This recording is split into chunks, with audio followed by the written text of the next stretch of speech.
Hello there and welcome to the weekly Outside Views report on European politics. The massive Russian missile attack on Friday caused considerable damage to Ukraine's energy system, according to the utility company Oceania. Several thermal and hydroelectric power plants were hit, said the head of the group, Volodymyr Kudryavtsky, on Ukrainian television on Friday evening. The situation in the Kharkiv region is particularly difficult. The attack has thrown back plans to restore Ukraine's power supply, Kudryavtsky said. But again, no catastrophe happened. The 14th wave of Russian attacks since last October has not achieved its goal of destroying the energy system either. However, the nuclear power plants in Rivne and southern Ukraine had to reduce their production due to the instability in the grid, as the International Atomic Energy Agency, the IAEA, in Vienna announced. A reactor block was shut down at the Khmelnytsky nuclear plant. According to the Kiev count, the Russian army shot around 100 missiles and cruise missiles, as well as numerous drones on Ukraine on Friday. US President Joe Biden will travel to Poland ahead of the first anniversary of the start of the war in Ukraine. The US President will meet Polish President Andrzej Duda during his visit from February 20th to 22nd. That was announced by the White House spokeswoman Karine Jean-Pierre on Friday. Biden will also meet with other representatives of Eastern European NATO countries.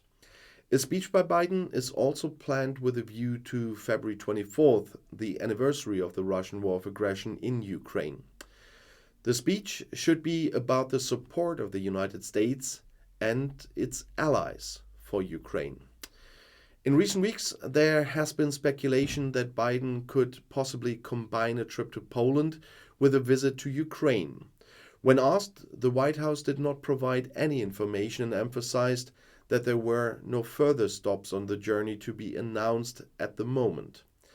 Biden had already indicated a trip to Poland around the anniversary. Only on Thursday, however, did he declare that it was not at all certain that he would go at all. French President Emmanuel Macron has not ruled out fighter jet deliveries to Ukraine, although they are not likely to take place in the coming weeks. The reasons include the necessary lead times and training requirements, he said on early Friday morning after the end of the EU summit in Brussels, which Ukrainian President Volodymyr Zelensky also attended. After talks with the EU heads of state and government, Macron emphasized that fighter jets are not what Ukraine needs in the war against the aggressor Russia. In the crisis-ridden former Soviet Republic of Moldova, the pro-European head of government Natalia Gavrilita has submitted her resignation. She announced on Friday in the capital Chisinau that after a year and a half it was time to resign from the post of prime minister. Pro-Western President Maya Sandu accepted the request. She announced on Facebook that she would consult with the parliamentary groups and nominate a candidate for the post of head of government. Also on Friday, the government in Chisinau called in the Russian ambassador for violating airspace.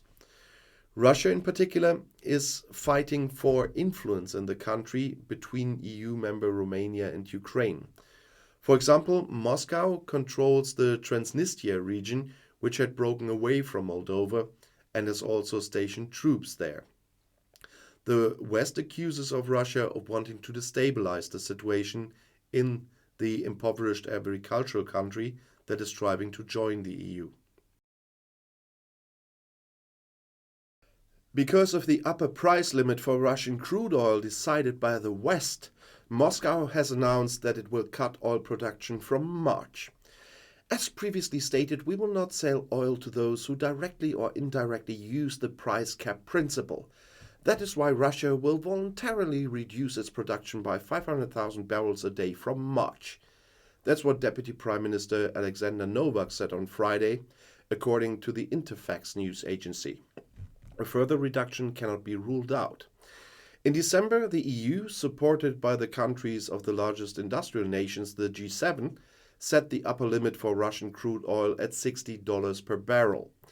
This means that deliveries at a higher price, even to third countries, may not be cleared by Western insurance companies and shipping companies.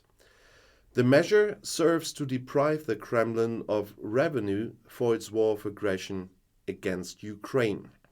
As a result, Russian Urals oil is trading in the markets at a record discount to North Sea Brent. While Brent cost more than $80 a barrel in January, Russia was able to sell its oil at an average of $50. Portuguese Prime Minister Antonio Costa has promised Ukraine 3 modern Leopard 2A6 main battle tanks. The socialist politician said this at the EU summit on Thursday in Brussels, as reported by the Portuguese state news agency Lusa. A possible date for the posting, Costa had previously mentioned a period of time until the end of March at the European level on the state TV broadcaster RTP. Portugal has a total of 37 Leopard 2A6s that were bought used from the Netherlands years ago. And this concludes this week's video on European politics, a bit shorter because of the carnival season and tons of appearances and appointments, so will be longer in the future again. But I'll see you in my next video on the EU tomorrow. I'll be back.